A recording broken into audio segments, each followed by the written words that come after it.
Hello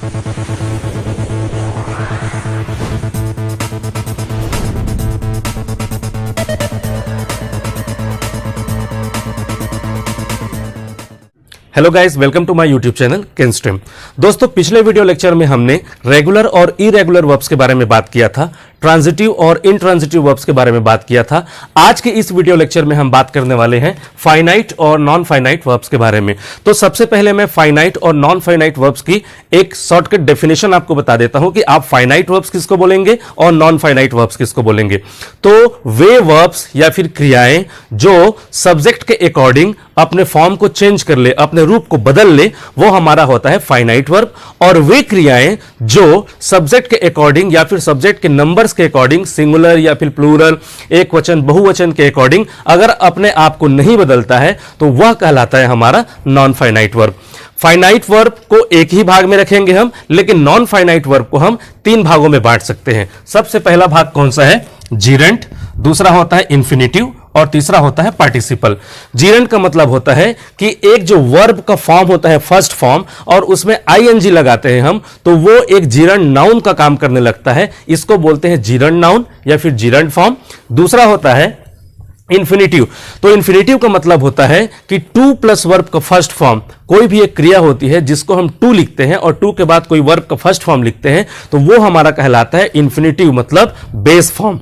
तीसरा है आपका पार्टिसिपल। पार्टिसिपल का मतलब होता है वर्ब का थर्ड फॉर्म। तो इसमें क्या होता है कि हम लोगों ने जो रेगुलर और इरेगुलर वर्ब्स पढ़ा था पिछले वीडियो लेक्चर में, उसमें हमने देखा कि किसी भी क्रिया के तीन फॉर्म बनते हैं, फर्स्ट फॉर्म, सेकंड फॉर्म और थर्ड फॉर्म।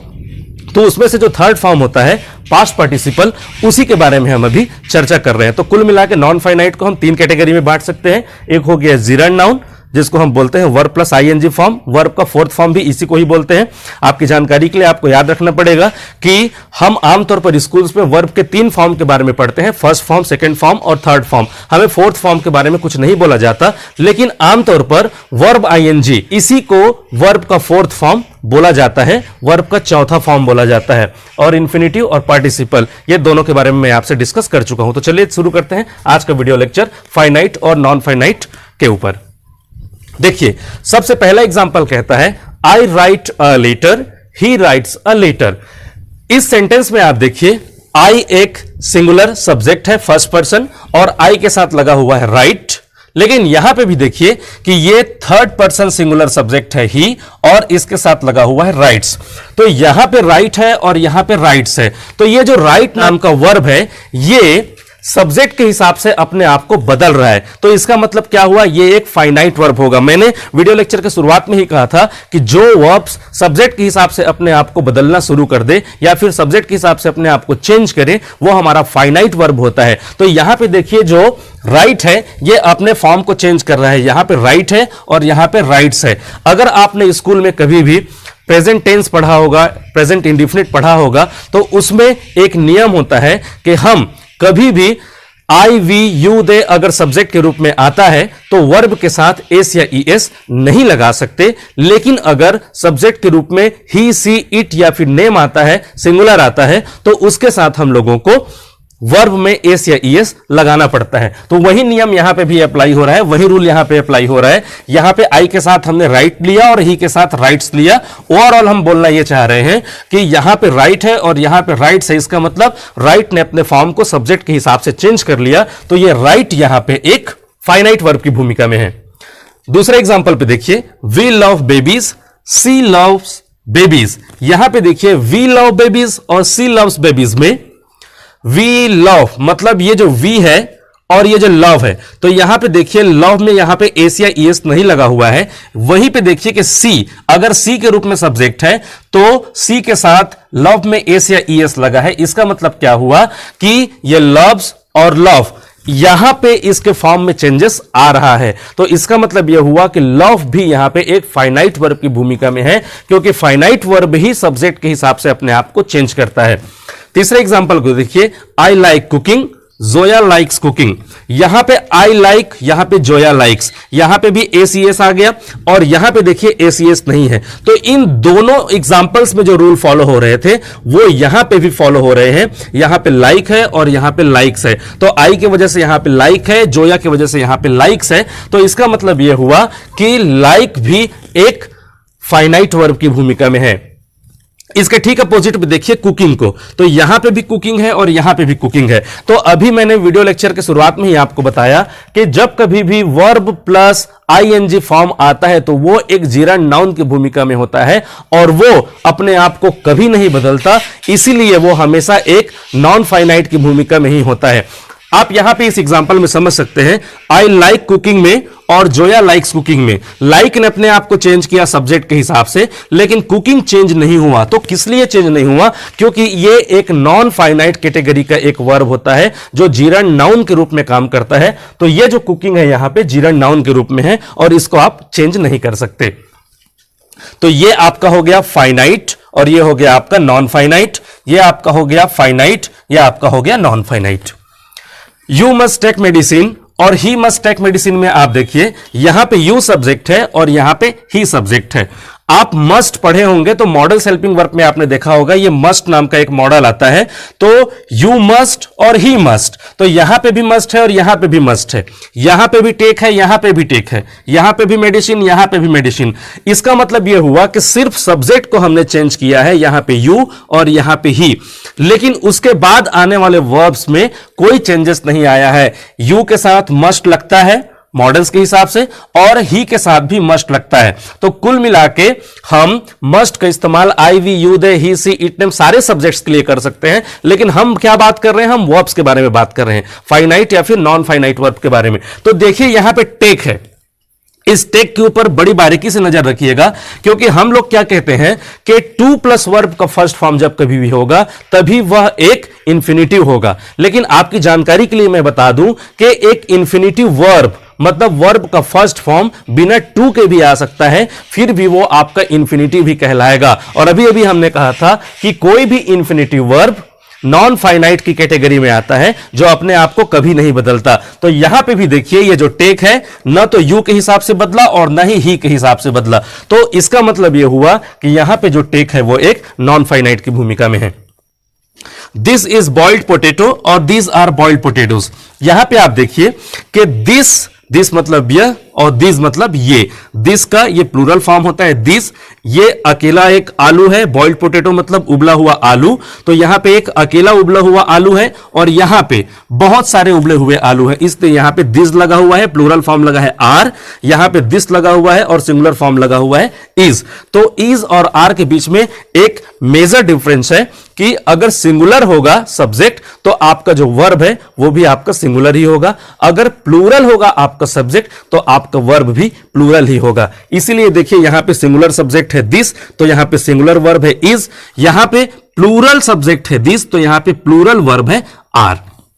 अब देखिए दोनों स्थिति में दिस सब्जेक्ट है और यहां पे दिस और दिस में देखिए कि दिस सब्जेक्ट के रूप में है तो ये जो इज है ये इज अपने आप को यहां पे आके बदल लेता है जब ये दिस से दिस बन जाता है। मतलब क्या हुआ कि जब सब्जेक्ट दिस है तो ये इज है, जब सब्जेक्ट दिस है तो ये आर है। तो इसका मतलब यह हुआ कि हेल्पिंग वर्ब भी अपने आप को सब्जेक्ट के हिसाब से जब बदलते हैं तो वो भी एक फाइनाइट वर्ब की भूमिका में होते हैं। लेकिन यहां पे देखिए बॉइल्ड पोटैटो मतलब उबला हुआ आलू, ये आपका वर्ब का थर्ड फॉर्म है। यहां पे भी देखिए ये वर्ब का थर्ड फॉर्म है और वर्ब के थर्ड फॉर्म को हम क्या बोलते हैं? पार्टिसिपल फॉर्म बोलते हैं। तो दिस इज बॉइल्ड पोटैटो और दिस आर बॉइल्ड पोटैटोज में दिस आपका सब्जेक्ट हुआ तो इज आपका हो गया एक फाइनाइट वर्ब, चूंकि ये अपने आप को यहां पे आके चेंज कर रहा है। और यहां पे भी देखिए दिस आपका जब सब्जेक्ट है तो दिस के साथ आर आपका वर्ब बन रहा है, मतलब ये आपका फाइनाइट वर्ब हो गया चूंकि ये अपने आप को बदल रहा है। लेकिन बॉइल्ड पोटैटो में बॉइल्ड आपका नहीं बदला। बॉइल्ड का फर्स्ट फॉर्म होता है बॉइल और बॉइल का मतलब होता है उबालना, बॉइल्ड का मतलब होगा उबला हुआ। तो यहां पे बॉइल्ड पास्ट पार्टिसिपल फॉर्म में है, यहां पे भी जो बॉइल्ड है वो पास्ट पार्टिसिपल में है। इसका मतलब क्या हुआ कि हमने एक एग्जांपल देख लिया जीरेंट के रूप में कुकिंग को, तो कुकिंग ने अपने आप को नहीं बदला क्योंकि ये एक नॉन फाइनाइट वर्ब है। इंफिनिटिव के रूप में हमने एक एग्जांपल देखा टेक, और यहां पे भी देखिए टेक, तो टेक यहां पे भी नहीं बदला और यहां पे भी नहीं बदला। मैं आपको एक बार फिर से याद दिला दूं कि बिना टू के भी वर्ब का फर्स्ट फॉर्म कहीं पे भी अगर वो आता है तो वो आपका इंफिनिटिव ही कहलाएगा। टू वहां पे एड रहे, मेंशन हो या ना हो, अगर अकेला भी अगर कोई वर्ब का फर्स्ट फॉर्म कहीं पे आता है बिना टू के तो वो आपका इंफिनिटिव ही कहलाएगा।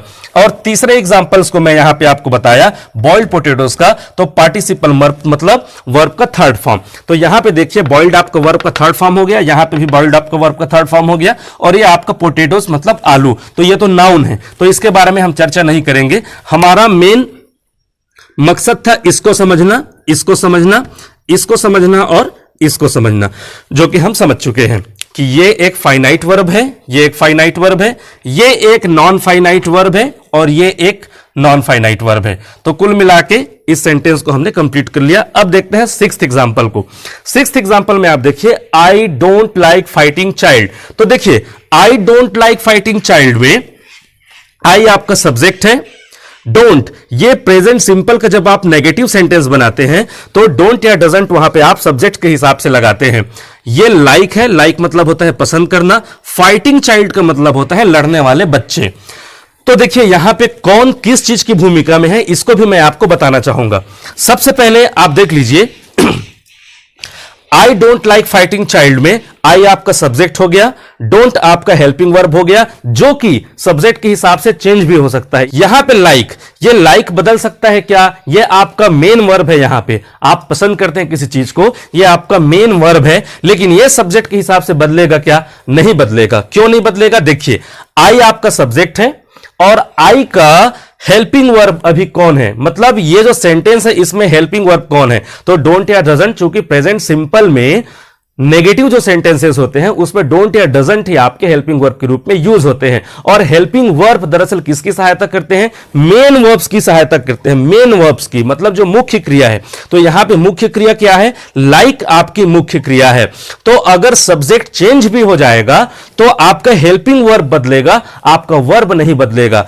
अब यहां पे देखिए फाइटिंग चाइल्ड मतलब लड़ने वाले बच्चे, तो ये चाइल्ड आपका नाउन है, मतलब चाइल्ड बच्चा आपका नाउन है, और इस चाइल्ड मतलब इस नाउन की विशेषता बताने वाली शब्द कौन है? फाइटिंग। तो फाइटिंग का मतलब होगा लड़ने वाले।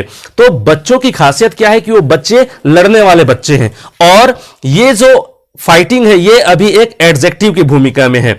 तो अगर कोई शब्द एडजेक्टिव की भूमिका में भी हो तो भी वो एक जीरेंड की भूमिका में ही इस तरह से कार्य करेगा। जैसे ये एडजेक्टिव है, सॉरी जीरेंड है, और इसको हम जोड़ देते हैं यहां पे एडजेक्टिव। तो एडजेक्टिव फॉर्म में भी अगर कोई चीज होता है तो वो नॉन फाइनाइट की भूमिका ही निभाता है। आपके सेंटेंस में नॉन फाइनाइट की भूमिका निभाता है, फाइनाइट की नहीं, क्योंकि ये फाइटिंग चाइल्ड जो है सब्जेक्ट के बदल जाने पर भी नहीं बदलने वाला। अगर यहां पे आप लगा दे ही, तो ही के बाद ये जो डोंट है ये डजंट बन जाएगा, तो ये फाइनाइट वर्ब की भूमिका में आ जाएगा। डोंट से डजंट कौन आ जाएगा फाइनाइट वर्ब की भूमिका में? ये डोंट आ जाएगा, क्योंकि डोंट क्या बन जाएगा? डजंट बन जाएगा, तो ये फाइनाइट वर्ब की भूमिका में आ जाएगा। लाइक अपने आप को चेंज करेगा क्या? लाइक अपने आप को चेंज नहीं करेगा, क्योंकि आई डोंट लाइक बन जाएगा ही डजंट लाइक, लेकिन लाइक चेंज नहीं होगा। क्यों नहीं चेंज होगा? क्योंकि ये एक इंफिनिटिव फॉर्म है। मैंने अभी अभी कहा था कि टू का आना जरूरी नहीं है, बिना टू का भी अगर कोई बेस फॉर्म फर्स्ट फॉर्म आ रहा है तो वो आपका इंफिनिटिव ही कहलाएगा, और इंफिनिटिव हमेशा नॉन फाइनाइट होते हैं, वो अपने आप को चेंज नहीं करते। तो ये आपके नॉन फाइनाइट वर्ब्स की कैटेगरी में आ गए। फाइटिंग चाइल्ड में जैसा कि मैंने आपको बताया कि फाइटिंग एक विशेषता है इस बच्चे की, ये चाइल्ड एक नाउन है, और इसकी विशेषता, इस नाउन की विशेषता है ये कि ये जो बच्चा है वो लड़ने वाला बच्चा है। तो फाइटिंग ये आपके जीरंड नाउन वाले फॉर्म पे है, फाइट के साथ आईएनजी लगा है, तो ये विशेषता जरूर बता रहा है इसकी, लेकिन ये ओवरऑल आपका जीरंड ही है। तो कुल मिला के इसके बाद आने वाला शब्द है चाइल्ड, ये नाउन, और ये आपका हो गया एडजेक्टिव, तो ये भी अपने आप को नहीं बदलने वाला। इस सेवेंथ एग्जांपल में आप देखिए he has a new car. He has a new car में आप देखिए इंपॉर्टेंट चीज ये है कि he has a new car में ही के साथ हैज लगा हुआ है। इमेजिन कीजिए कि ये ही के साथ या ही के जगह पे अगर आई होता तो आई के साथ आप क्या लगाएंगे? आई के साथ आप लगाएंगे हैव, तो सेंटेंस का मतलब क्या हो जाएगा, अभी ये सेंटेंस का मतलब है he has a new car, उसके पास एक नया कार है, ये बन जाएगा, इसको सब्जेक्ट के रूप में लिख लें आई, तो बन जाएगा I have a new car, क्योंकि हम लोगों ने स्कूल में पढ़ा है कि आई वी यू दे के साथ हैव लगता है और ही सी इट नेम के साथ हैज लगता है। तो यहां पे देखिए ही है तो हैज है, और यहीं पे अगर आई हो जाता तो ये हैव हो जाता। तो कुल मिला के ये आपका हो जाएगा फाइनाइट वर्ब, क्योंकि ये अपने आप को चेंज कर रहा है। कहने के लिए ये एक हेल्पिंग वर्ब भी है, हैज और हैव का इस्तेमाल आप हेल्पिंग वर्ब के रूप में भी करते हैं, लेकिन अभी फिलहाल किसके रूप में इस्तेमाल हो रहा है, जैसे कि हमने जब पहली बार वर्ब्स की शुरुआत की थी तो जब हमने मेन वर्ब पढ़ा तो हमने वहां पे पढ़ा हुआ था कि अगर किसी वाक्य में किसी सेंटेंस में कोई भी दूसरा वर्ब ना हो तो जो वर्ब आता है अगर वो सिंगल वर्ब भी रहेगा किसी सेंटेंस में तो वो आपकी मुख्य क्रिया रहती है, मेन वर्ब्स कहलाता है। तो यहां पे देखिए हैज, हैज का मतलब होता है किसी के पास होना, इसमें पोसेशन को आप दर्शाते हैं, अधिकार को आप दर्शाते हैं कि मेरे पास कोई चीज है, तो ये यहां पे आपकी क्रिया है और ये एक फाइनाइट वर्ब की कैटेगरी की क्रिया है, क्योंकि ये अपने आप को सब्जेक्ट के अकॉर्डिंग बदल देता है। ही के साथ हैज है तो आई के साथ हैव हो सकता है। यहां पे देखिए आई वॉन्ट टू गो, तो आई वॉन्ट टू गो में भी आप देख सकते हैं कि आई आपका सब्जेक्ट है और वॉन्ट आपका वर्ब है। तो आई अगर सब्जेक्ट है, इसको इमेजिन करिए कि ये आई से ही हो गया, तो ये वॉन्ट से क्या हो जाएगा, वॉन्ट्स हो जाएगा। तो आई वॉन्ट से क्या बन जाएगा, ही वॉन्ट्स हो जाएगा। तो ये जो वॉन्ट है ये अपने आप को बदल देगा। तो इसका मतलब ये हुआ कि ये यहां पे एक फाइनाइट वर्ब की भूमिका में है। लेकिन टू गो को देखिए, टू गो का जो फॉर्म है वो नहीं बदलेगा। क्यों नहीं बदलेगा, क्योंकि मैंने अभी अभी आपको कहा था कि जब कभी भी इंफिनिटिव आता है किसी सेंटेंस में तो वो नॉन फाइनाइट की कैटेगरी में होता है और वो अपने आप को चेंज नहीं करता। तो यहां पे देखिए टू गो, तो ये इंफिनिटिव की भूमिका में है, ये अपने आप को नहीं बदलेगा। आई के जगह पे अगर आप सब्जेक्ट को ही कर दें तो ही वॉन्ट्स टू गो हो जाएगा। अभी सेंटेंस क्या है, आई वॉन्ट टू गो, और सेंटेंस क्या बन जाएगा, ही वॉन्ट्स टू गो। तो ये वॉन्ट जो है ये अपने आप को बदल रहा है सब्जेक्ट के हिसाब से, लेकिन टू गो नहीं बदल रहा है। तो इसका मतलब यह हुआ कि टू गो आपका नॉन फाइनाइट वर्ब है। यहां पे देखिए I go to play, I go to play में भी बिल्कुल वही नियम वही रूल अप्लाई होता है। अगर आई को आप सी कर दें या फिर ही कर दें या फिर मोहन रोहन कर दें तो ये जो गो है क्या बन जाएगा, गोज बन जाएगा, गोज ईएस लग जाएगा प्रेजेंट सिंपल के रूल के हिसाब से, अफर्मेटिव के रूल के हिसाब से। तो आई गो से क्या बन जाएगा, ही गोज बन जाएगा, मोहन गोज बन जाएगा, सी गोज बन जाएगा। लेकिन टू प्ले बदलेगा क्या, नहीं बदलेगा। इसका मतलब होगा कि आई गो टू प्ले, मैं खेलने के लिए जाता हूं, और सी गोज टू प्ले का मतलब हो जाएगा वह खेलने के लिए जाती है। तो देखिए यहां पे टू प्ले नहीं बदला, गो बदला, गो से गोस बन गया, लेकिन टू प्ले आप नहीं बदल सकते क्योंकि ये इंफिनिटिव फॉर्म में है। तो ये इस तरह से एक ही वाक्य में एक शब्द आपका फाइनाइट वर्ब है तो दूसरा आपका नॉन फाइनाइट है। यहां पे ये फाइनाइट है तो यहां पे ये नॉन फाइनाइट है। यहां पे देखिए she likes to sleep, same rule यहां पे भी अप्लाई होता है। सी के साथ यहां पे लाइक्स लगा हुआ है। अब अगर 2 मिनट के लिए हम सब्जेक्ट यहां पे आई ले लें तो आई के साथ लाइक्स नहीं लगेगा, लाइक लगेगा। तो कुल मिला के ये लाइक हो जाएगा, आई लाइक टू स्लीप। तो यहां पे भी इंफिनिटिव फॉर्म है और ये अपने आप को चेंज नहीं करेगा, मतलब ये नॉन फाइनाइट कैटेगरी के वर्ब्स में काउंट होंगे। तो इस तरह से आज हमने पढ़ा कि फाइनाइट और नॉन फाइनाइट वर्ब क्या होते हैं। तो फाइनाइट वर्ब को हम किसी कैटेगरी में नहीं बांटेंगे, लेकिन नॉन फाइनाइट वर्ब को हम जिरंड और इंफिनिटिव या फिर पार्टिसिपल फॉर्म में बांट सकते हैं। और ये जो जिरंड है वो एडजेक्टिव की भूमिका भी निभा सकता है, जैसे कि लॉफिंग किड्स तो हो गया हंसने वाले बच्चे, विपिंग किड्स तो हो गया रोने वाले बच्चे, प्लेइंग किड्स तो हो गया खेलने वाले बच्चे, यहां पे है फाइटिंग किड्स या फिर चाइल्ड तो वो हो गए लड़ने वाले बच्चे। तो दरअसल ये यहां पे जिरंड की ही भूमिका में है। एडजेक्टिव का भले ये काम कर रहा है एक नाउन के लिए, लेकिन ये जिरंड की भूमिका में ही है। फाइटिंग चाइल्ड मतलब लड़ने वाले बच्चे। तो देखिए फाइनाइट और नॉन फाइनाइट वर्ब्स को हमने कंप्लीट कर लिया है। तो इस तरह से मेन वर्ब जो हमने पढ़ा था, मुख्य क्रिया जो हमने पढ़ा था, उसको हमने 3 भाग में कैटेगराइज किया था। एक था हमारा रेगुलर और इरेगुलर वर्ब्स, दूसरा था हमारा ट्रांजिटिव और इनट्रांजिटिव वर्ब्स, और तीसरा है हमारा फाइनाइट और नॉन फाइनाइट वर्ब। तो इस तरह से हमने नॉन फाइनाइट और फाइनाइट वर्ब को भी आज कंप्लीट कर लिया है। उम्मीद करता हूं आपको ये वीडियो लेक्चर पसंद आया होगा और आपको ये समझ में भी आया होगा। अगर आपके दिमाग में कोई सवाल होगा, कहीं पे आपको कंफ्यूजन होगा, तो वो आप मेरे कमेंट सेक्शन में आइए और कमेंट में डाल दीजिए अपने सवाल, मैं उसका जवाब जल्दी से जल्दी देने की कोशिश करूंगा। यदि ये वीडियो लेक्चर आपको पसंद आया होगा तो मेरे इस वीडियो लेक्चर को आप लाइक कीजिए, हमारे चैनल को सब्सक्राइब कीजिए और बेल आइकॉन को प्रेस करना मत भूलिएगा ताकि सारे वीडियोस को नोटिफिकेशन आपको मिलते रहे। Thank you so much.